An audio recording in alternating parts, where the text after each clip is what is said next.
Bro, can we please start off this podcast talking about these cows wearing the VR goggles? Pull this up, Karen. So we actually just saw this. Karen showed me it. Cows wearing VR goggles? So they got at farms. Okay, so we'll just pull it up. There's some farms in the U.S. are experimenting with VR headsets on cows to stimulate sunny, like open pastures to reduce stress and improve milk production. They're pretty much have these cows that are in, the farm and the cage and stuff. Zoom in on the picture of that cow right there, and they just put VR goggles on them so they can see, the open fields and catch the vibe and feel like they're not in this trap in this box. Yeah. And apparently it's actually helping with like milk production and then like them feeling less stressed out. I thought that was pretty interesting. Yo, that cow looked mad futuristic, bro. Like, how did the cow get VR goggles before me? It's crazy. That is wild. And bro sporting them too. Like, you got them on like you know what to do. Like, I was like, what? Yeah, that's nuts. I like that though. Yeah, you got to evolve. Everything evolves with technology. Hell yeah, man. Sex robots on the way. You don't even got to leave the crib anymore. Oh, that's crazy. You get the food delivered. You got, your sex robot in the house. Yup. You good. What else you need? Why they got to look at the Matrix shit? Oh, bro. Eclectic dreams. Bro, but how you doing, man? Thanks for coming out. Yeah, thank you so much for having me, bro. Like I was saying before we cut on, bro, this setup is incredible, bro. Appreciate it. Like, I love seeing, like, the work you've been putting in and, like, you just been knocking them out. I've been watching for a while, so. Yeah? Yeah. Do you remember when was the first one you tapped in? Like, when you get tapped in with the pod? Oh, man, bro. I think it go a ways back. I could tell you one of my favorite ones, though. Which one? Bro, the Ready Rock one. Yeah? Ready Rock. Ready Rock. His episode is just incredible. Like, he's such, like, that's how he is in real life if you know him. Yeah. So I felt like his personality came out, like, perfectly through that episode. Well, I'm glad you felt that way knowing him in real life because, like, most people I actually get to know on the podcast. Oh, sweet. Like, I feel like most of the people I have on the show, like, our first conversation is on the podcast. That's you sick. see, like, you just got here and we already started. That's how I do with Got everybody. right into it, bro. Yeah. So it's like, I think it's a very genuine interaction and I'm, like, genuinely getting to know these people. Like, I almost don't like knowing everything about you. Like, I want to find out about you, like, with the viewer. Element of surprise. Heck yeah, man. Thank you for sending me the unreleased album. Yeah. American Rapstar. Yeah. That's on the way. Absolutely. I do want to get into that. We can talk about when the project's coming out, process of making it, all that. But I kind of want to start this podcast talking about press runs in the city. Yeah. So you went on Z104, I think, in June, and Club Creative with Alana. Uh-huh. And you came on here now. And I just like seeing people utilize these different platforms and do a press run in their area. Like, you don't need to go to Breakfast Club. It'll be great to go to these bigger platforms, but we have enough stuff here to really do a little tour, do a little run in the area, get your stuff out to the hundreds of thousands of people in this area. Like, 1,000%. we can make a piece of content that might go up and reach further than both of our audiences, right? Yeah. And I think what that really does, too, it prepares you. Like, a lot of this stuff in the city right now is great preparation and practice. So, like, once you get on a national circuit, that national circuit, it works the same way as a local circuit. Yeah. But you're doing your reps in the local circuit, like, getting ready. And we appreciate y'all for having them, though. You know what I mean? Because the biggest thing is, like we have a voice, but it's like you guys help us have more of a voice. You know what I mean? Because, like, what y'all are doing as far as, like you said, Z104, Hot 91, like, Off-World, like, y'all are creating spaces for us to come and speak about, like, our experiences, what we're working on, and build, like, further awareness. And so, like, I don't think y'all even know how important y'all are to all of this. But, like, if you don't know, like, y'all are very important. And, like, that's what we need as far as, like, progressing everything we have. So y'all play a major part. I think so. Not even just speaking from my brain. I mean, I say this all the time, bro. Like, I think that's been the missing piece of our scene is 100%. Platforms. Like, we've always had talented artists, like one-off people that are fire. But I really think the missing key is us to have platforms that are national platforms and that are known for breaking unknown artists, right? 1,000%. I use On the Radar as an example. Like, if you go to On the Radar's page, you're accustomed to seeing somebody you've never heard before. And you're open to like receiving it. If it's like good and you like it, you'll follow that artist, you'll tap in with them. You will. And that's because that brand has like cultivated this trust and this awareness that you know about, and then that platform is key. So I think that's the missing. If we can have like 3 to 5 like popping platforms, then we can really just funnel all of our artists like to the world. Absolutely. That's why it's a big deal that we support y'all like, every way we can. You know what I mean? Whether it's like an event y'all throw or just like watching a podcast, like reposting it, sharing it. You never know what one share will do. For sure. Yeah, I mean, like I said, just the way y'all look out for us, we got to look out for y'all as far as like media in general. Just show the support and keep it circulating. Yeah, that too. Like from your standpoint, maybe even from other artists' standpoint in the city, like they can see us chase, like us. We're up here talking about our dreams and shit, right? Like trying to figure out a way to make it happen. Somebody sitting at home and they might be doing the same thing, and let's say they don't have. Because, like, speaking for me personally, like, when I was coming up, I didn't really, like, none of my friends created. I was the only one doing creative shit, so it felt like a lonely journey. So now it's like, if you're one of those people that their friend group is just not really on no creative shit, you might feel like you're doing this shit solo. So you watch a podcast or you watch some other content with, like, other artists from your city that you may not be friends with, trying to chase this shit, it could just be inspiring. Yeah, it builds a sense of community, like you said. It just helps. As far as like coming up with like a creative like family, like that's how I came up. A lot of the things I did in the very beginning, like I don't know if you are familiar with Play Nose. You know that? I feel like I've heard it. It's like a media company? He's a photographer. Okay. Yeah, he's got a brand called Days Places. So like a lot of like my early beginnings, like in high school, like we were literally like some of the only people we knew that were doing what we were doing. And like, I don't know, we just always had like this thought process of we didn't know how we were going to get there, but we knew we were dope and it was going to happen eventually if we just kept going. So like a lot of my close friends, like Play, he does photography. My homie Mark has a brand called P13. He's a designer. Like my whole squad is full of creatives in different ways, which is cool. And y'all been doing that since high school? Yeah. You're from Virginia Beach, right? Suffolk. Suffolk, bro. Yeah. Not many Suffolk, people Virginia. from Suffolk, I feel like, up here. Yeah. I know Kyrie. Is Kyrie from Suffolk? Oh, Kyrie, 3600? Yeah, he's from Suffolk. Yep. Kyrie, Darren G. If I'm missing anybody, my bad. But yeah. Bro, I said this on the, I think I kind of alluded to this on the pod the other night, but I look at the 757, bro, as like I look at 757 like New York City, and all the cities are boroughs. 100%. Like in my mind, it just feels right to like look at us all as one thing. That is crazy when you think about it. It is kind of like boroughs for sure. And isn't there actually 7 boroughs in New York City too? Look that up. Is it 7? It's 9? Might be 9. Close enough. 7 sound cooler. Come on. Yeah, come on. Yeah, how many boroughs in New York City? That's 5. Oh, it's 5? Okay, so we got more boroughs in New York. Yeah. Yeah, okay. So you come from Suffolk. Yeah. You've been making music since high school? Yeah, man. I'd probably say up until, like, I was playing basketball in high school up until, like, my sophomore year. I transferred to Kings Fork High School. Literally, bro, like, it's crazy as it's gonna sound. My first little music video I tried to put out, one of my homeboys in my Spanish class, he was like, yo, like, I think my dad will like your raps. I was trying to hide everything I was doing at the time because I was waiting to get it right. And I was like, all right, cool. Tell him about, see if you like it, right? Come to find out, bro, this man's father is Teddy Riley's road manager. So, like, my junior year, I think after I was, Teddy sent for us to come out to Atlanta for, like, a week or two.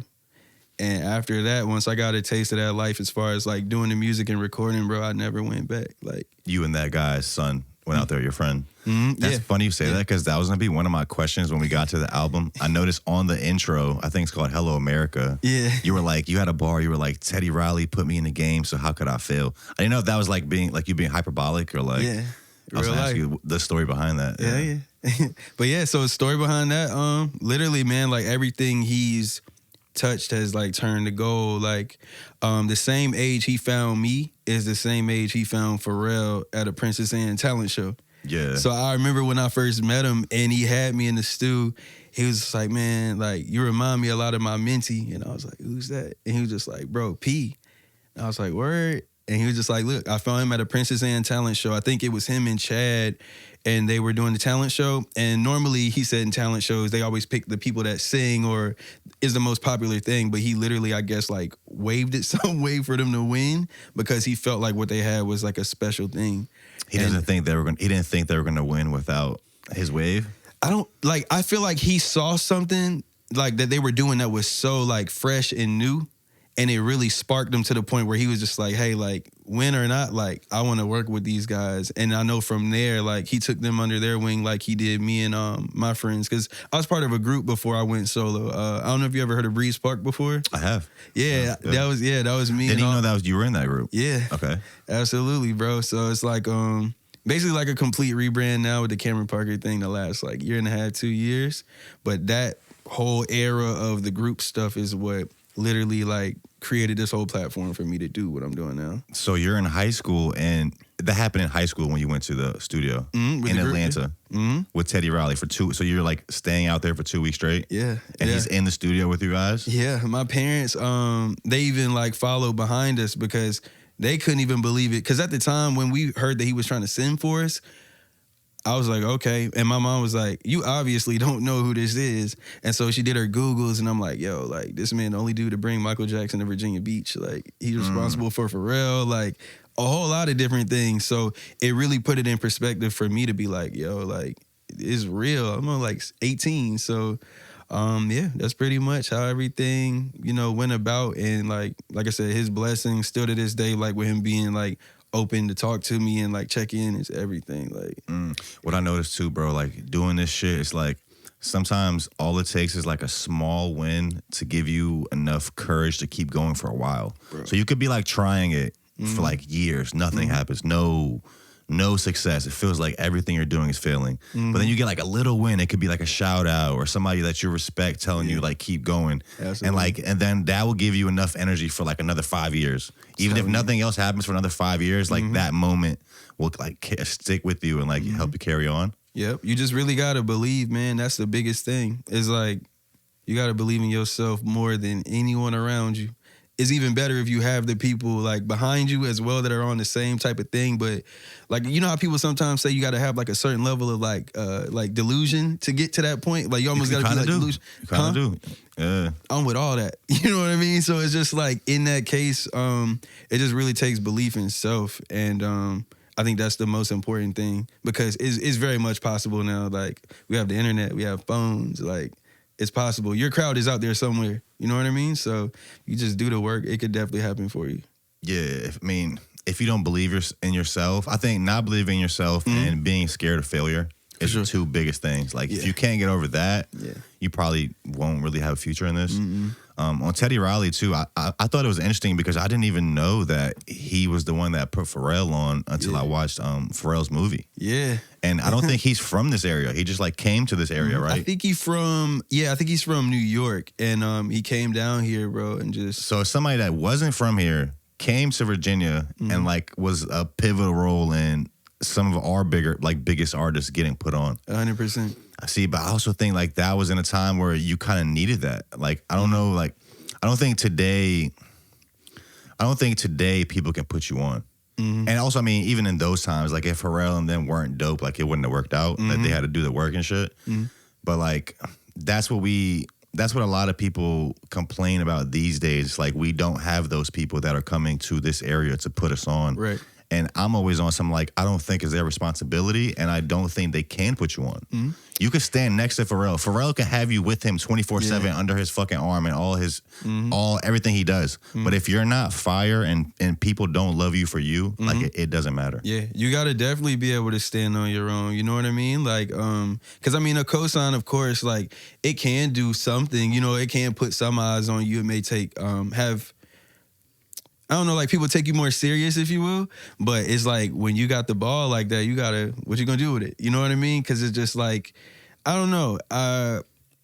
We just in the time now where we got phones, man. We got the internet. Like you can do it. Like you can travel. Like you can find your crowd. Like would it be nice if something like that was like done? Of course. Like who wouldn't? You know what I mean? Of course. Like we all aspire to be in the positions that they are in or better, you know, because they laid the foundation. But I mean, it's all about the work you put in ultimately. I mean, they can only do but so much, you know? Yeah, for sure. I want to get back to the album. Before we get to that, I saw that you're opening up for Talib Kweli on August 31st. Absolutely, bro. How you feel about that? I feel amazing, bro. Like, it's crazy because that's one of his songs, or one of the very first rap songs I've heard as a child. I remember being like maybe 5 or 6.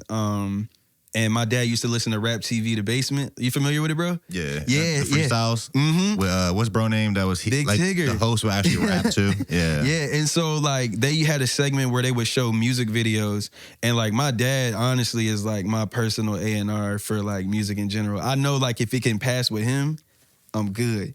And I remember one morning waking up and they were playing The Blast by Talib and High Tech.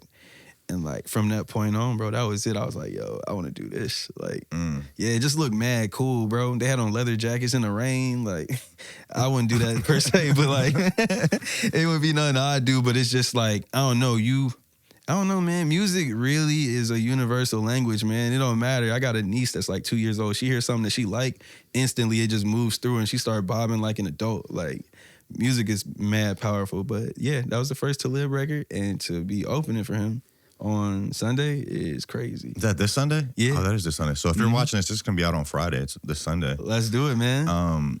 Who else is there anybody else on that show? I know G-Man is putting it together. Yeah, for sure. Yeah, G-Man's putting it together. I don't know who the other artist is yet. Like I just recently, I think I saw his Instagram, and bro, he is fire. Like he fits. So it's you and like one other opener. And yep. Talib. Me and one other opener at Elevation 27. This is my first time playing there, and I heard that's a pretty cool venue. That's the one it's Virginia Beach, but it's the one that's like kind of by itself. It's like not on the strip. That's what I think. That's where they do a lot of like the Backlash shows. Yep. Like the DJs will be spinning up there. Yeah. Yep. I saw. It's a big ass venue. Fire, bro. Yeah, I saw. Actually, I've been there before. I saw JID and Saba there on the Care For Me tour. I think this is like 2018. So yeah, that's a nice venue. I look forward to doing what I do, man. It's gonna be fun. Yeah, and I know you also just had another show in, I think, Raleigh, North Carolina this month. Yeah, man. One, I got to shout out my big bro, Chaz French from DC. He's tapped in with a lot of the guys that are like in the like Dreamville circuit, like as far as they work their way through like Loot. I met a guy named Shame Gang. That was his event. And like just going out there to Carolina and just like seeing their artists, their community, and how they work, like it was very interesting, man. It was a good time. And like I said, I went out and they enjoyed me. So I definitely look forward to going out there more too, and just, networking out there as well. But it was a nice event. Yeah. Yeah. What just happened with, look this up, Karen. JID did an interview, I think it was on Joe Budden, and he was talking about how Cole sold Dreamville. Now, I don't know if he was talking about the label or the festival, but pretty much he sold one of them, and he broke off all the artists on Dreamville like crazy, like in a way that other people don't do. Yeah, I heard about it. And yeah, Jade was like, pretty much, he was like, he gave us enough money to where like we're all good. Like we don't have to make music if we don't want to anymore. I seen that. Yeah, and that's a super solid move, man. To like garner so much from your artists and then take care of them in that way, like that's how it should be. And honestly, it really reflects like going down there to Carolina and seeing how these dudes work together. Like they're literally like a system. Like they feel different in like how we do it out here. No, you know what? I think what it is I think out there, they're just all like super close around it. Like some of them actually opened up for Dreamville. I believe Shame Gang did it last year. Nico Brim did it. Of course, Luke, he does it every year in his own show. I think it's just everybody is seeing that it's a hotbed and it's growing. So it's like everybody's just kind of locking arms like, yo, we gonna move through here. And like, you can tell. So you think the Dreamville Festival being there has had an impact on their local scene?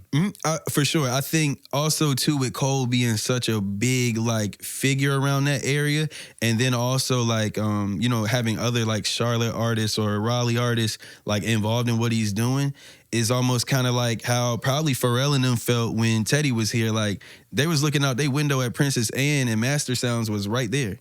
Like the studio he was cooking up in, they were in school. Imagine being in high school, right? And you're knowing anybody who's who is in that studio right there, and that's what you want to do with yourself. Like, it just makes it seem like very close within grasp to where it's just like your hunger gonna go up times 100. And a lot of the guys, you can tell they're very inspired out there. I see that happening a lot here too as well. I personally, if we being real, I think we're literally like one of the most talented states in the world by far. I think so. I mean, people will probably hear this and say like, "Oh, you guys are being biased because you live there." But I've been to other areas. I've been in New York. I've been to LA. I've been like Portland. I've been in North Carolina, Baltimore. Like I see a lot of this different stuff that's coming out from like across the country. And I would say we have the most like diverse and eclectic creative crowd. Absolutely. Like a lot of these pockets or a lot of these regions you go to in the country, like they're talented. I'm not trying to take anything away from them, but a lot of them are very regional and very, it's like in a box to me. It's very here, like it's very like it's like we're on the forefront of something different. That's how it feels like to me. I agree. I think like that's why, like I said, I'll double down on saying Virginia is one of the most talented places in the world. Like I was having a conversation with somebody I work with, right? And I just kept proving again why I'm saying what I'm saying. So he was just like, yo, like Tyler the Creator is one of the greatest artists ever right now or whatever have you. I love Tyler, right? But a dude from Atlantic Ave on Virginia Beach is literally his muse to why he makes what he makes. You see what I'm saying? Like, even for instance, like if you get more of like the like eclectic music videos with like the characters and different things like that, that's Missy Elliott from Portsmouth, Virginia, who was a pioneer for that. Like some of the most futuristic sounds in production, like where things are a little off kilter, but it's still on rhythm, that's Timbaland. Like we have so much that is literally, I feel like could be the nucleus of what it is all of us do to this day or has transitioned over time. Like I feel like with us, it's a reason why every time somebody from Virginia gets in position, they go straight to the top. Like if you just think about it, like Neptune's out of here, Missy out of here. Even for instance, like with Tommy Richmond recently and Shabuzi, right? Out of here. And I think it's because like we are so different. And when people meet us, everybody I've met when I go to other states and I tell them where I'm from, instinctively it's like their ears perk up. They're like, okay, like let me see what this is. They think it was as a South too. Yeah, right. You know, like, if you go anywhere up further north, they look at Virginia like it's fucking, I don't know, like Montana or some shit. Yeah, facts. Like, oh, you in Virginia? Y'all from the country. Sticks. Like, nah, we got roads and shit. Strip clubs. Yeah. But casinos. Shout out to casinos. Yo, they build. But that is a thing. I say that too. Like for some reason, every artist that it's so hard to blow up from here that you have to be very talented and you have to go through a lot that the people that actually do end up making it, like make a change and make an impact in the game. They're not just like, they don't just conform to like the industry rules and standards and like do it the same way. They usually bring something new to the game and have a lasting career. 100%. So that just, like I said, that just proves more and more again, like I literally feel like I know some of the most talented people in the world in their respective fields, whether it's art, rap, event curation, like media, podcasts, you know what I mean? It's just, we are different, man. Like, it's really nothing like us anywhere we go. And people tell us, like, whenever I go to LA or Atlanta or whatever, and they're like, oh, yeah, like, we got somebody from Virginia. And it's like they're a golden child wherever they are. Because when we go places, we just stand out. So, like, I don't know. That's just always been my thing to just let everybody know, like, in Virginia who's doing their thing, like, it's very much possible. And the thing is, I feel like we're at a point now where when it break, it's going to be a wrap. It's going to be a wrap. I think the number one thing that we all need to focus on is not looking at each other as competition. For sure. For like, what? The world is so fucking big, bro. We can all have fans. We can all get rich. We can all make an impact. And as corny as it sounds, it's going to be a lot easier for all of us if we work together 100%. and create a bubbling scene, create a crazy scene of a bunch of people winning in this area. And that will make other areas like attract to us. Like we don't have to go anywhere. Absolutely. Like one of my managers at the time when I was younger, Doug, he was telling me like, cause we were like, you know, we're young. So we're like, we want to be the best in Virginia. We want to be da-da-da. He was like, yo, like, think global, not local. And it's not to say like don't think about like where you're from or where you come from, but instead of like trying to compete within like the inner circle of where you are, there's a whole world out here. Like, you know what I mean? There's like 49 other states and other countries that like love this thing that we do. So whenever you think about like how you want to put things out or approach, look at it to where it feels like the whole world is watching. Because to be honest, like none of us are each other's competition, to be for real around here. There's no need for it to be, because I mean, really, nobody's your competition in the world at all. Exactly. Exactly. It's really like the little post I put up. It's me versus me. It's you versus you. That's it. That's it. You're the only one that can make yourself quit and make you stop and not keep trying this shit. Right. We should all try to be the better version of the like last we did. Yeah. Just level ourselves up. Other than that, compete for what, man? Like, it's really no point. Like, I agree. So okay. You are in high school. You go for 2 weeks to Atlanta to Teddy Riley's studio. Yep. And then you get back from that and you're like, all right, it's a wrap. Like, I'm about to blow. Yeah, right. How you feel at that time? Yeah, man. Like, oh, man. Like, you couldn't tell me anything, bro. Like, I remember, like, because I wasn't hooping anymore. So, like, I wasn't necessarily concerned with academics or anything anymore. I remember just sitting in class and being like, man, like, what I'm going to do right now or what I'm going to end up doing for my career path, I don't even got to go to school for this. Now, if anybody's in school, like, stay in school because it is very important. Even looking back now, to be for real, I wish that I could have been, like, the guy who was, like, the poppin' rapper like I was in high school with my friends and the person that had the 4.0. Like, how fly would that have been? Like, you know what I mean? Like, I'm living the lifestyle I want to live that young, and I'm also, like, inspiring people to be like, yo, I can do this and also, like, use, like, my intelligence to further myself as well. So, yeah, kids stay in school for sure. Like, I'm glad my mom made sure I graduated. That was the biggest thing. She was like, as long as he can graduate, he can do whatever. High school? Yeah. And, yeah, we did that. What's crazy, I can expound on this. Can I tell you something? For sure. So, boom, I graduated a while ago. And from Kings Fork High School, the day I graduated, I opened for Pharrell at Shagfest. Really? What year was this? 2014. Is that where this board came from?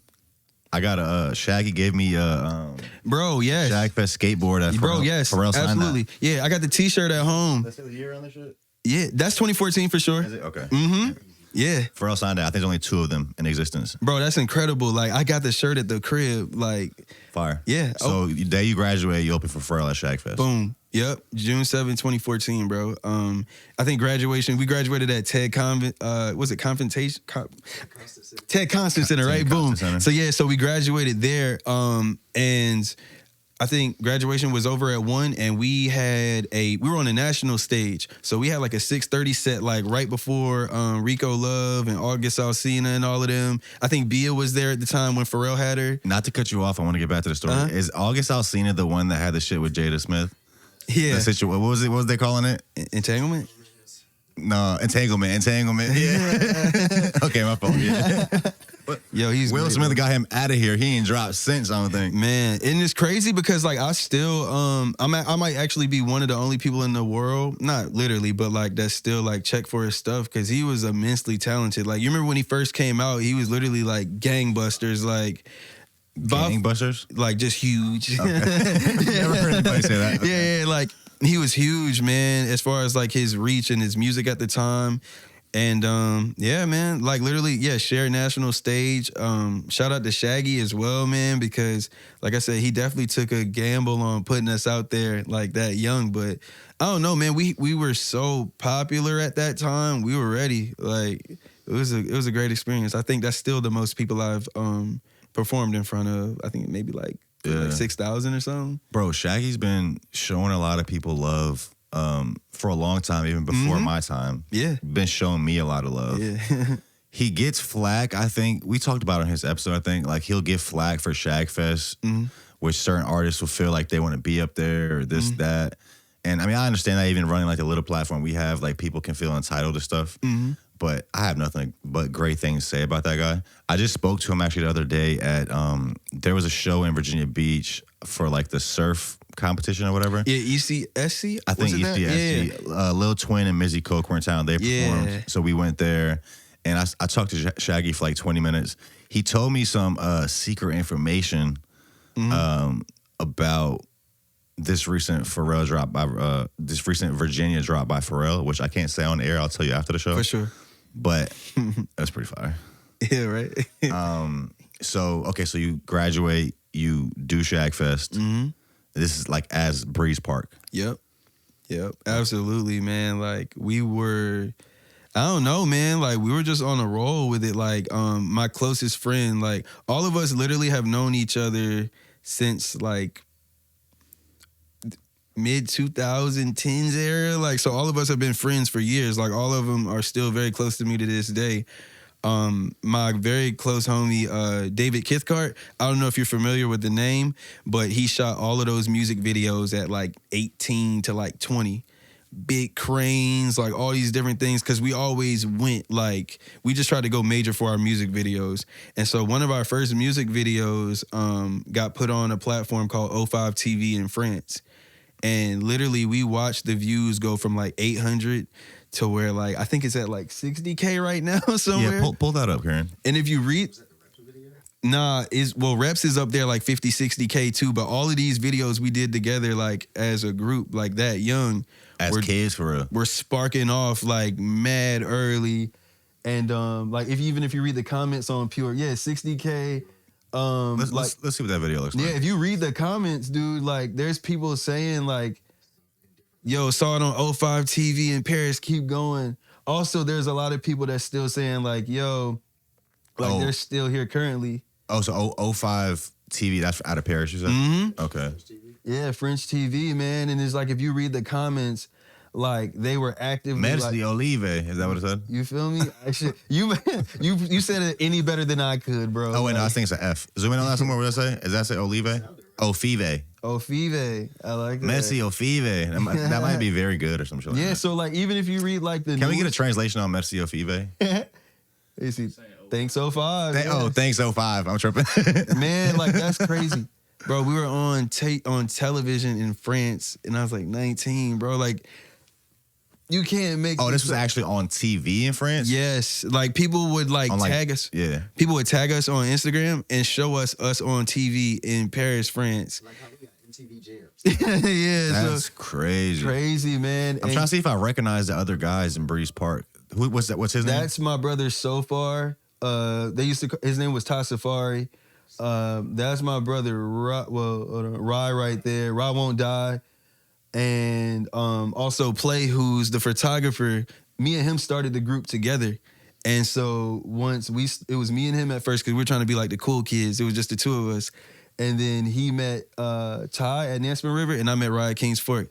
And we formulated everything. But some crazy news, man. Like Trady Stunner was an original member of ours too. Like really? Yes. He was an original member of ours. And rest in peace, Trady Stunner, man. Bro, rest in peace.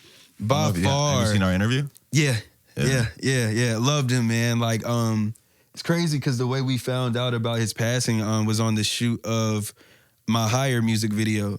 Me, Colt, all the guys were in the music video, and Colt, just let us all know what was going on, man. And like I was ready to shut everything down, but like with somebody like him, he won't go and have that. So, bro, see, I love speaking about him. Like a few people that I've done pods with had some type of relationship with him. Mm-hmm. I didn't know him like that. We did a podcast together, and then we were in talks of doing another one, and like doing some skits and stuff. And then he tragically passed. But he was the first person that I did a podcast with that passed away. Yeah. And that was a little weird for me. Like I said, coming from somebody I didn't know like that, but I do feel like I was part of his story in some way, which is cool. For sure, but bro. He was definitely talented as fuck though. Bro, like did you see the story of him saving the kid's life at the mall or something? Crazy. Yeah, he's yeah, that is crazy because it's been years, but it's just like in general, like talking about him is still kind of crazy because it's like he not here to see all this. Like whenever I'm with Lou somewhere and we doing something, I'm like, bro, he would have loved to have seen this or been there for it because, like by far, like he saw all of this. like he saw all of it coming before even we did. Like he shot his own music videos, he recorded himself, produced, wrote his own music. like literally did everything. Like he's to me like I felt like I was watching like Travis Scott in like 2010. So you guys went to high school together? So he went to Nansemond River. Yep. He was a couple years older than me. Yep. Okay. Yep. And like, yeah, me, him, Ty, Rod, Play, like all of us would link up out Burbage, Grant, and Suffolk every weekend. Ty's mom left the crib open for us, and we would just sit in there for hours and operate like we were a real label. Like, dude, we wrapped out of shoe boxes together, slept on floors, traveled like the whole nine. So, yeah, man, he's a huge part of the nucleus that formulated that too as well. So Trady was one of the original members of BreezePark. 1000%. Yeah. I think one of his boys that came to the podcast with him at the time hit me up not too long ago, and I think they were trying to release some like music by him. I heard about that. So I don't know too much about it, but I would love to be a part of that in some way. Like Yeah, me even too. just push it or something. Yeah, like I don't know for sure. if you know anybody that's involved with that. Like let me know. I'm pretty sure I could. I could make sure I definitely plug you in on it, bro. For sure. Yeah. So are you the only person out of the group that's still making music?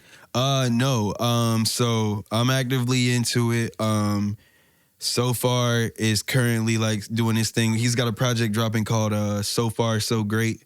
And he just dropped a single called Scary that's like fire. Like he was always like the wild card of our group because he was just like so versatile and diverse.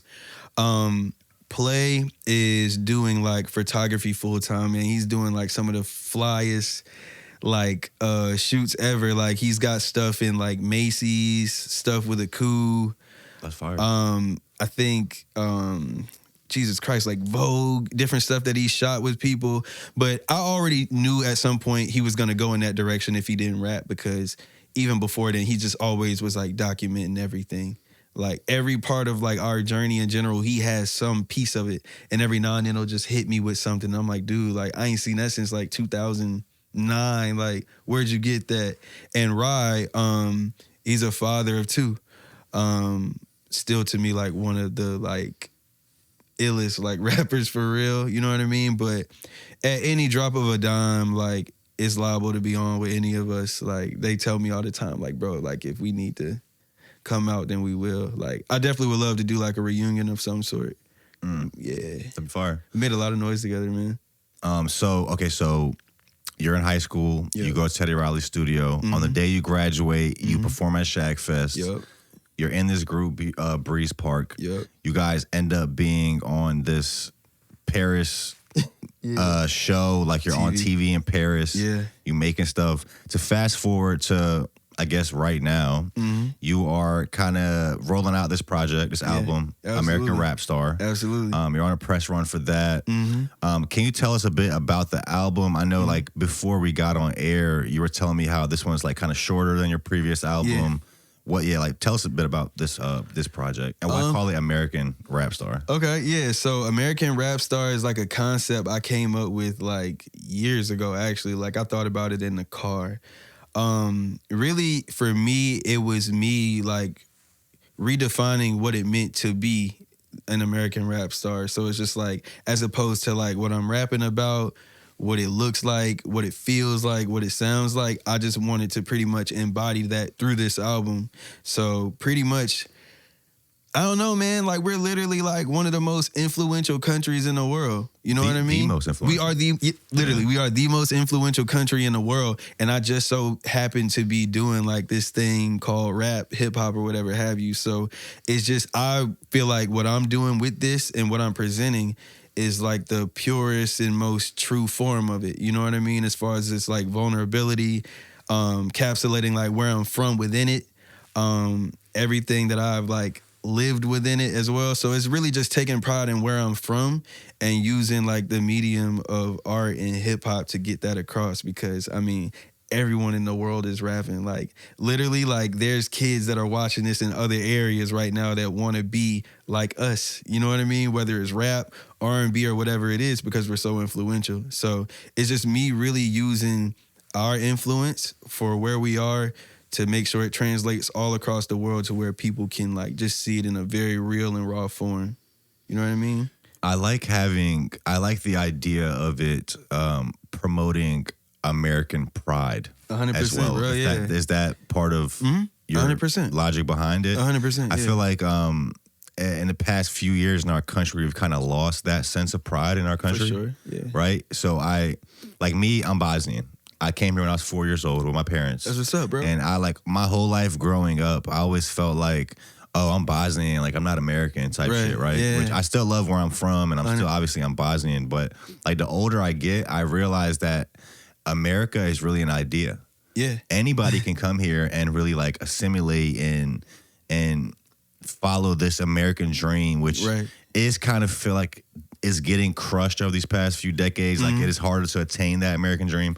But like anybody can come here. America is the place you come to and be who you are and be who you want to be. Like become whoever you want to become. Thanks, yeah. And I think it's a special place in the world, bro. Like, and if anybody's traveled around, you understand like what really makes America different. And I like being able to have pride in that again. Why not? You know what I mean? Like for me, the thing is like when I first like came up with the concept and the idea, like I had people be like, yo, this is gonna be fire, bro. Like, and then I also had friends that would be like, are you sure this is the route you want to take? Because somebody may take this the wrong way.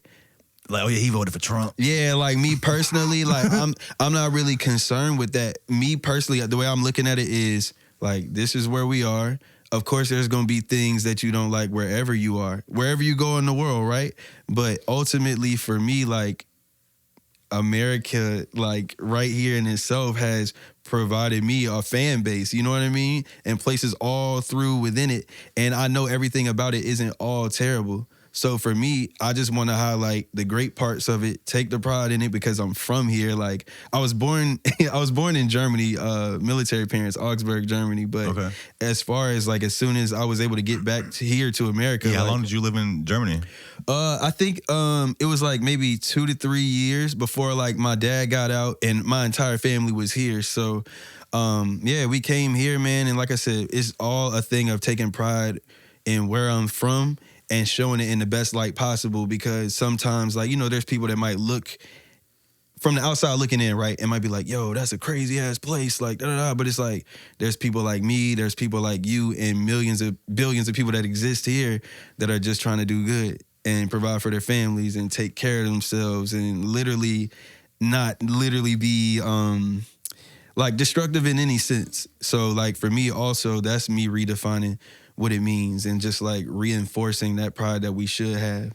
Now, I mean, everybody gonna have their differences of what they agree or don't agree with, but ultimately it's all for the positive on my end. Like, as you can tell if you listen, there's nothing super political or anything like that within it. Like, I'm not saying, oh, fuck this, nah. The white man. Yeah, I'm not doing none of that. They're like, oh Lord, Cameron Republican now. Yeah, yeah. I mean, obviously, it's easy to criticize our nation, and that's part of like what you can do here. There's countries in the world you say the wrong thing and you're getting beheaded, you're getting thrown in jail, right? Your internet, all that. Like, bro, right now in the UK, people are getting arrested and going to jail for Facebook posts for saying thoughts and ideas on Facebook that the government doesn't agree with. Not even like a call to violence or some crazy shit. Just some thought or idea that's not on the line of what the government's pushing, and they're getting thrown in jail. Yeah, like we don't realize like the importance of freedom of speech and like what we have here. It's very important. Obviously, we have a bunch of stuff to work on. Yeah, of course. And the country's not perfect. It's getting better. Yeah, but nobody will have a sense of wanting to make it better if we don't have any initial pride in like what it can be. Absolutely, you know what I mean? Absolutely. Also, that reminds me of, because I recently saw a clip of Raven-Symoné. This was actually, I think it happened a while ago, but she was getting backlash because an interviewer asked her if she was African American. She was like, no, I'm American. Okay. I don't know if you've seen this clip. Basically, her reasoning, I heard something like that, yeah. Her reasoning was like, she was like, obviously, like, my people came from Africa. She was like, but I don't have any ties to Africa. And she was like, my family has been here for generations and generations. And helped build this country. At what point do I earn the privilege of just being an American? Like, why do I have to be this other thing? Like, I'm just as American as anybody else.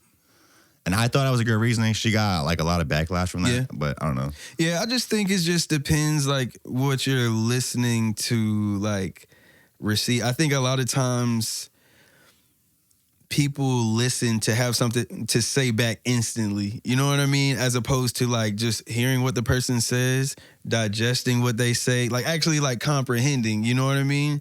And I think, to each his own. You know what I mean? Like, even for myself, like, all that my album encompasses in terms of embracing the American thing is, hey, I'm an American rapper. This is what I stand for. This is what I'm on. This is safe for your kids. You can listen to this in the car with your family. Like, this is what my representation of an American rap star is, and I'm embodying it through the music. So you putting your like best foot forward. Best foot forward, man. Literally just trying to like travel around the world with it as well, and just, you know, influence how I was influenced. You know what I mean? Just literally giving back the game what it gave me. That's it. Yeah, I think the image behind the album is a good one to push like internationally. Yeah. It feels like something that could be universal. Mm-hmm. Absolutely, man. Literally, it's just like, it's just me wearing it and being a representative for it. Like, you know, you have like the Olympics where it's like you have sports and you have all these different things. So for me, this is just like, okay, cool. Like, if this was the rap Olympics, I'm representing the USA. Yeah, what if they had rap battles at the Olympics? That'd be crazy. That would be crazy. Somebody needs to get on that. I don't know who's at the top of the battle rap league like right now. Yo, they're implementing a lot, bro. They added skateboarding. They're it's an evolving thing. Bro. They're adding stuff to it. Yeah. Matter of fact, I think isn't the next Olympics in DC? LA, bro. Is it LA? In 2028. Okay, yeah. And I'm trying to be like, by that time, Lord willing, like front row with it, dressed up probably just like this. You know what I mean? Like having the time of my life. Because, adding skateboarding was also, like, a huge thing for me because I'm a huge skateboarding fan. Like, I was more so into that, and that really introduced me to rap culture, to be honest. Did you skate back in the day? Hell yeah, man. Yeah, my first board was a Zero, man. Shout out to 17th Street. I can't remember my board, but I was getting my board from 17th Street, too. Yeah. But I skated for, like, 3-4 years back in the day. Yeah, man. I did it for a while, too, man.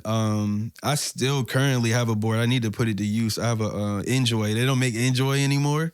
I used to have this fire-ass Enjoy hoodie that I love, bro. Yeah. It was black, and it was just basic. It was black, but it was like the Enjoy logo, but it was like different color. Hard, yeah. Every letter was a different color. Yeah, that's that shit. Yeah, mine is kind of like that too. It kind of has like the like rainbow bottom with the Enjoy on it.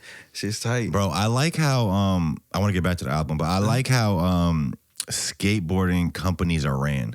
Yeah. Even though it's a lot of them feel like they don't make money, like when you actually like listen to these skateboard companies. But I like the like raw grassroots approach of it. So it's like a company and they sign skaters, and how do they make money? They throw events. They drop online content. They build fan bases, whatever, to reach people. They go to these cities. Usually it's like small towns. Yep. Because skateboarding is still, even though it's in the Olympics, it's still kind of niche. Yeah. But they go to these small towns. They throw events. Kids come out and they sell merch and boards. Facts. And that's how they make their money. So it's like a simple business plan, but it really involves being personal with people and like this like grassroots approach that I feel like a lot of industries have strayed away from. Everything feels like this universal like online thing you want to try to sell to everybody. You want to be mainstream. But it's like skateboarding is still pretty like anti-mainstream. Yeah. And I come from that world. So it's like you understand just like I do, like that is a lot of the reason why I have the energy and the approach I have when I look at the world, because we come from skate culture. It's come one, come all, bro. Like it doesn't matter whether you started 5 years ago or you started yesterday. Like we want to see you do good. We want to see you land your first trick. It's very welcoming. Like that's just kind of where, you know, what we come from. And yeah, funny enough, man, like that's how I got introduced to like the world of music, because dudes were doing montages to like Day and Night, the Lupe kick push record, like all those different things. And it was just mad fly, man. So like that's skating is a huge part of like my DNA as well, as far as influencing like the style, the music, my overall energy when you meet me. Question, who are like some of your favorite skaters? Like, see, at the time, I think when I was really skating, I think I was into Andrew Reynolds. I think that was the guy that was always doing the front side flips. Yeah. I fucked with Rodney Mullen. I was watching, I think Rob Dyrdek is probably the most like successful skateboarder of all time, other than like Tony Hawk, obviously, but like Rob Dyrdek had the most success like outside of skateboarding to me. He's like the Drake of skateboarding. Kind of. I liked his business stuff. So like he was cool to me. Yep. I was watching like Ryan Sheckler's show. Shout out to Sheck, bro. Yeah. I'd say I'm a huge fan of Boo Johnson. I don't know if you know who that is. He's he skates for DGK. Huge Niger Houston fan. Like, you remember he was ripping at like 7. Yo, we watched him grow up. He had like always had the super long dreads, and then like he doesn't have them anymore. Yeah, man. Funny. Yeah, like also P-Rod. No, P-Rod actually had a lot of success too. Bro. He's one of the most successful skaters too. His skating shoes were fire. He's still going crazy. Yeah, he is. That's crazy. And he's still fairly like young for like, because he started so young. You know what I mean? Like, them dudes are like barely like in their 30s. Who, P-Rod and him? P-Rod, yeah. P-Rod got to be like 50. P-Rod, look how old P-Rod is. He got to be in his mid-40s at least, bro. Oh, my God. Tony Hawk like 60. I know that. How old is he? What does it say? Holy, bro. P-Rod is 40. Okay, he's 40. Yeah. Because we've been watching him rip, since like maybe 17, 18? Yeah. Bro, I was always super inspired by that show Fantasy Factory, and that's a goal of mine. Like, I want to get up. Like, one day I want to have a warehouse, and I want to create like the Fantasy Factory for creativity. Dude. And like, we're making all this shit in there, and we can make our own like show around it, and I want to do that. That's dope. I need a building for that. So like, I'm kind of working towards that. See, and that's the thing. Stuff like that inspired us so much too. You remember like, what was it? It was like Fantasy Factory, Robin Big. You remember Nitro Circus? I do. Like the Red Bull is like the new Nitro Circus. Fact. You see all the Red Bull videos on Facebook when they're just like doing crazy like jumps and stuff. Yeah, man. Red Bull really ran with that. I think they might have just like tried it once and like it went well, and they just like really ran with it. Red Bull is attacking everything though. Like, even like the little like the 360 ciphers they're doing. Kai and Push did and Young Chris. Bro, that was a Red Bull thing too. Mm-hmm. Yeah. Yeah. Shout out to my brother Kai Infinite too, man. Another bro. I like Red Bull. I drink Tito's and Red Bull. I appreciate that some things are sponsored by Monster. Like ECSC was sponsored by Monster, but I'm not buying a Monster. Red Bull just got that. Red Bull just got that style to it, man. Like, when they put their name on something or behind it, I'm instantly already locked in on it. Like, okay, like. No, Nitro Circus was hard. They had that other. Well, this one wasn't on TV, but what was the Barracks? The Barracks. Yo, the Barracks, a lot bro. Of like skate games. They would do a bunch of different stuff there. The Barracks, bro. Why, bro? You see how bro politely wiped that like fly or whatever that was? I wasn't trying to go too crazy, you know. He went like hella slow. I would have looked so wild, just he was like, please move. Away. But yeah, bro. Skating is fire, bro. I was into that for a few years. Like, skating was the first activity that I did with my friends, and like it really, like subconsciously looking back, like on when I was a kid, it showed me like what it means to have a community around something you're passionate about. Exactly. My passions evolved, but that sense of like community that I got from skateboarding, I kind of took that with me to other things. And you can see those people 15, 20 years from now, and just off of those moments alone and those interactions, it's like y'all never skip time. Yeah. So I'm trying to think, man. Like, that's all we did. Like, before we had cars, we were skating up Beeman's Mill in Suffolk behind Mac Ben. All off like Kilby Shores on the other side of Suffolk, like, and that's what we love doing, man. Like, I landed my first kickflip to Good Morning by Kanye West. That's fire. Yeah. I can still vividly remember going to, what's that skate park? I think it's in Virginia Beach. It's like all concrete. They had the 8 set. Are you talking about Woodstock, or is it Mount Trashmore? I think it was Virginia Beach. It was like all smooth concrete. They had an 8 set. I think it was like the only park with the 8 set. I forgot what it was called. Dude, y'all remember Miko's? I remember Miko's. Anti-Gravity, that's what it was called first. Anti-Gravity too. Yep, because I think they changed it. That was in Hampton. Yeah. Right? Yeah. We used to come over on this. Yep. We used to come over on this side of the skate. I remember being at that skate park, literally listening to "Shoot Me Down" by Lil Wayne all day on repeat. Listen to that shit for like a whole summer, every day, all day. Like, that's the only song I listen to. Facts. Definitely had my helmet on out there too, man. That concrete was hard. Or pavement, whatever that was. Yeah. Let me see this part. Is that? I think it was the only park with the 8 set. Is there an 8 set there? Yo. Where? I don't know. I don't think it's that one. Hell yeah, man. But shout out to skating though, man. Like, nah, for sure. Super community oriented. Like, I want to open something like that myself too, though. Not like a park per se, but like kind of like my own thing. Cause you know, I have All Indie Records where like me and my partner Rove, my brother, started it maybe a few years back up in Richmond, came up with an idea, and he was like, bro, how fly would it be to open up like a record store that has like our clothing in there, it has boards in there and all those different things like that? Because like I remember being a kid and going into like 17th Street or Soul Brother in Norfolk. Like, are you familiar with Soul Brother? I think I have them booked on the pod. Bro. I have an owner of a skate shop booked. Let Swear me to tell you who God, it is. Chris? So Let me see. Because I actually forgot the skate shop's name. It is Yo. Hard Time Skate Shop. Hard Times. Okay, I'm familiar with them. They're out of Portsmouth, right? Yeah, it's like I think it's an older dude. Mm-hmm. Yeah. So even spaces like that, man, like I remember going to Soul Brother as a kid, and the guy named Chris owned it, and you know Rod from Traptastic? He used to work there, right? He used to work there. So me. bro, imagine me and Play like 12, 13 years old. We really ain't got no business being in there because we were just up on that stuff mad early. So like we would go up there with like $20, $30 and we wanted like any Diamond Supply, the hundreds, any type of skate gear we could find, like as far as a tee or something. You ain't got enough.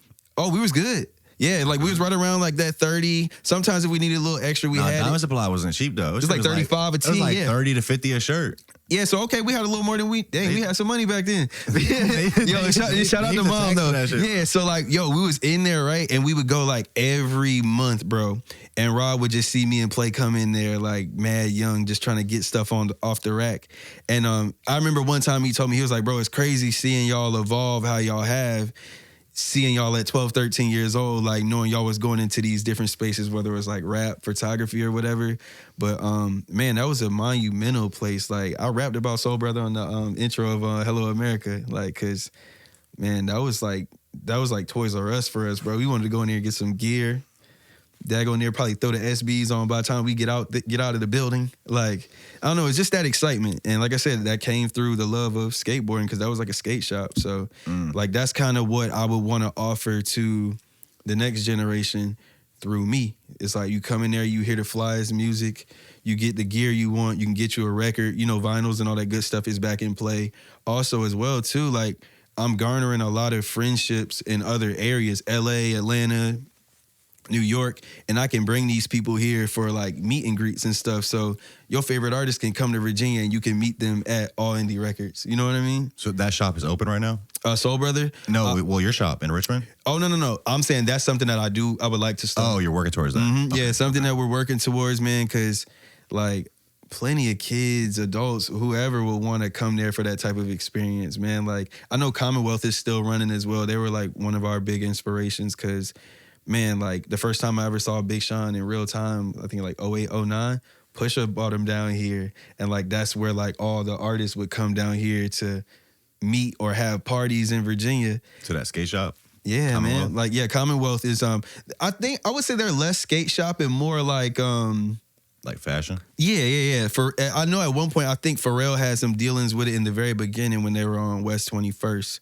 But even there, man, like those like places are what shaped so much of what inspired us. And I'm like, yo, like it's only right if I give that back to the community and like you can meet your favorite artist there. You can meet me there if I'm there. Like, you know what I mean? Like, I don't know, just like I said, just give this area even more to be proud of and represent. That way when people come here, yo, we want to stop by here. We want to come see you. Like, you know what I mean? It's just a world of things you can do when you visit. I guess also on the album too. So you've put out 2 singles kind of in the past few months. Yeah. Both have videos, I believe. I wrote them down. It's Got It Freestyle. You dropped that in June. Oh, yeah. And See You with G-Lit in May. Mm-hmm. But neither of those are on the album. Neither one. Yeah, so Got It All literally is, that's off Cushion Orange Juice too. Is a Wiz record. And I'm a huge Wiz fan. You know, we come from blog era, so like Wiz, Currency, Styley, Smoke Dizza, like that's what we came up on. That's what influenced the style, the way we dressed, the way we moved around. Like those things are what inspired us. So I heard it and I was like, bro, I gotta get on this. And one of the homies, Dave in LA, his brother is 24 Hours and Made in Tokyo. And he was like, yo, I be with Wiz a lot, like whatever. And I was like, yo, like if I just so happen to do this, like, could you send it to him for me? Because I literally had just missed the Cushion Orange Juice 2 party by like a day when we were in LA. Me and Rove were out there and we had to come back. But yeah, we knocked that freestyle out, and then me and G, we did a show together last year at Scandals in VB, and I heard about her for a while. And they were just talking about how talented she is, and like she's literally everything people would tell you she is. Like literally a one-woman army, like mix master, write, sings it, sounds just like the record. And, you know, a lot of the attention she's garnered over the years from certain veterans and stuff was the same I had. So it was only right that we met at a certain point. And I'm very proud of that record because it just shows when you have two people that are in a certain realm from Virginia and y'all put it together, that song's been on the radio for like the whole summer. Like, See You? Yeah, the whole summer. Like Was he 104? 91, Hot 91, Norfolk State. Yeah. Yeah, it's been on the radio the whole summer. My homie was actually just getting his hair cut in the barber shop, and he was like, yo, like, they playing you in there, sent me the video and everything. So it just shows the power of when two Virginia artists put it together, it makes a spark, because that's all we really need as well is collaboration. Like, well, I will be honest, bro. I feel like for the past few years, a lot of our artists don't make music together. Like people are doing solo shit, and there's features like sprinkled in here and there, but it's not often. We need to, if it makes sense, right? Like I would never forcibly say like, oh, we gotta all work together, right? But if you know that someone is dope and you are too, just bro, hit them up.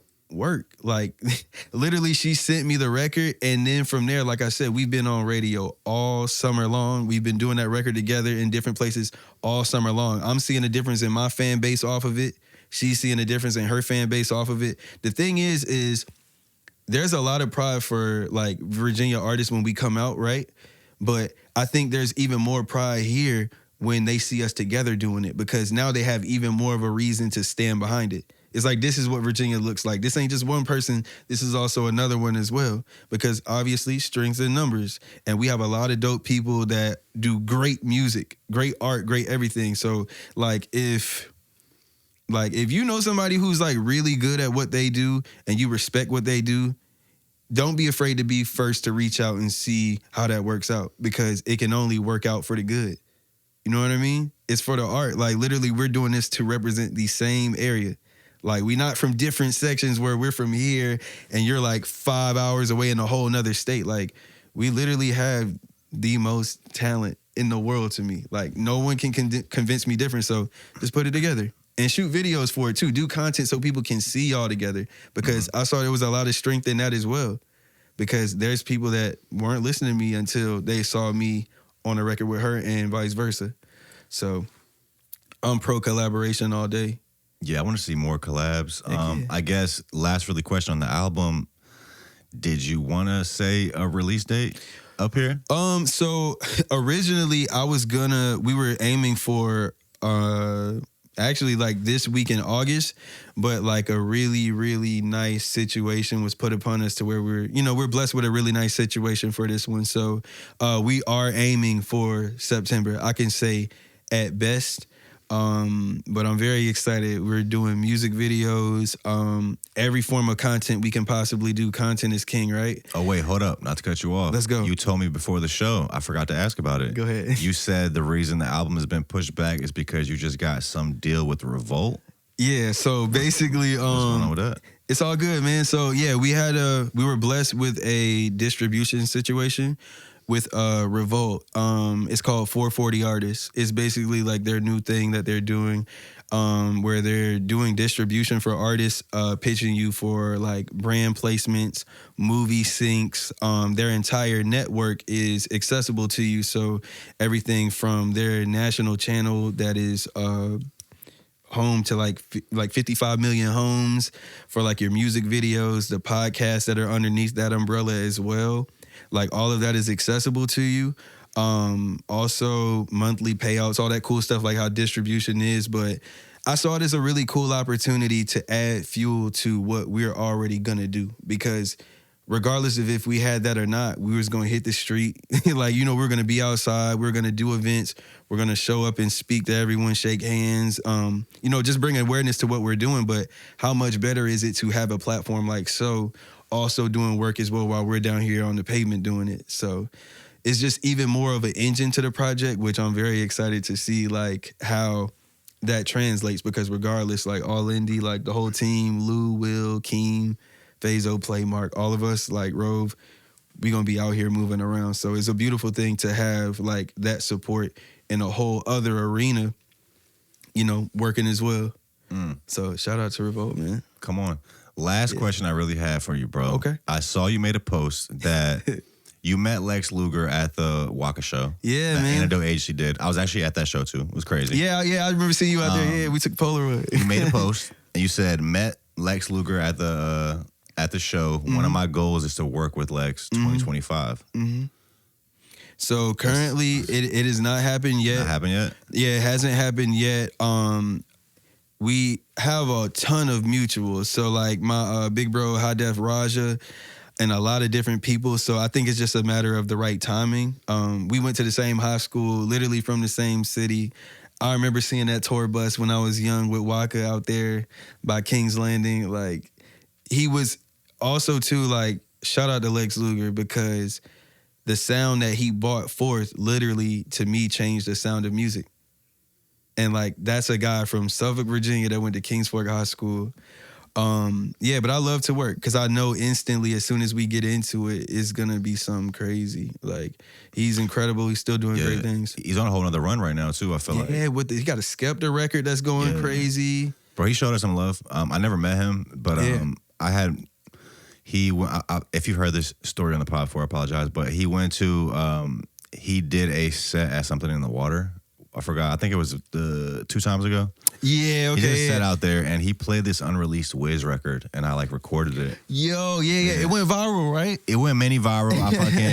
I was talking to Batman about it on the pod. And, shout out to Batman. And then I posted that clip and I sent Lex a collab. Like, having never spoke to him, never messaged him, anything, and he accepted the collab. And then like Wiz literally commented on that post. He Taylor Gang like actually uploaded the post on their Twitter, on their Instagram. Man. And like, that was just fire. It's like, he didn't really have to do that. Yeah, I do remember seeing that, bro. Yeah. And see, that's what I'm saying. It's the power of the internet, man. You just never know. Like, I just be taking shots, bro. You gotta shoot. Some eventually gonna stick, bro. But no, that's a beautiful thing, man. Like, man. Hell yeah. I hope to see you guys work soon. I'm excited to see that. Would love to. Yeah. Karen Parker, appreciate you, bro. Anything else you want to touch on? Anything else you want to leave the people with? American Rapstar on the way. Yeah, American Rapstar on the way. Also, I like to, if you don't mind, I'll shout out some people that I think are like very dope as well while for sure I'm on the platform. Yes, sir. From my city, of course. I'm a huge fan of Kyrie 3600. I think he's gonna be out of here. Zara Bash, are you familiar with him? No. It's coming. Like, yeah, he works very close with Seven Michael.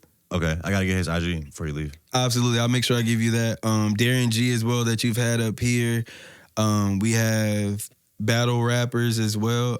Richie Rich is like super cold. Is that the white dude with the face tats? Bro, he's so good. Yeah. We went to the same high school as well. He just did a Who's Next freestyle recently. Okay. Yeah. Yep. So Richie Rich, Chuck Black. I think Richie's been DMing me for a while. I gotta hit him back. Heck yeah, he's fire. But like literally like my whole entire city, like shout out to Suffolk, Virginia, man, because a lot of times, you know, when people come from certain places, like if there's nothing directly attached to it in terms of like big names you could spit off, they might say like, oh, I'm from the next closest city or whatever. But for me, coming from a place like that inspired all the creativity to make me be like, yo, like I'm gonna be in front of the whole globe with what I do when I get to that point. So definitely got to shout out the area. It's a lot growing. Let me see. What else do I have to say? Oh, by the way, bro, there's a Polaroid somewhere in the world. My mom, she belongs to the same church as Missy Elliott. And there's like a Polaroid that I'm trying to find because I was literally sitting in a Porsche with her in like 2001. With Missy? Yeah, Missy Elliott, yeah. Fire. Yo, I used to see her at church all the time as a kid. Yep. So it's kind of interesting, man. Music has always been around me in some form or fashion. And I think as time has gone on, like it just, I don't know, it just keeps proving itself. And I also too, I want to meet Iverson and Vic, bro. I've been seeing them out here a lot. I went to the same high school as Vic. Warwick, right? Yeah. Okay, yeah. Shout out Warwick, man. Yeah. Absolutely. Yeah. Karen Parker, thank you, bro. Bro, thank you. If you guys are watching this, we appreciate you for tuning in. All bros links in the description. Yeah. American Rapstar on the way. Come on, man. Come see him performing live. If you're watching this, it's this Sunday, Yo. August 31st, opening up for Talib Kweli Yes, sir. at Elevation 27. Boom. Yeah. See you guys soon. Bro, thank you, man. Come on, thank you.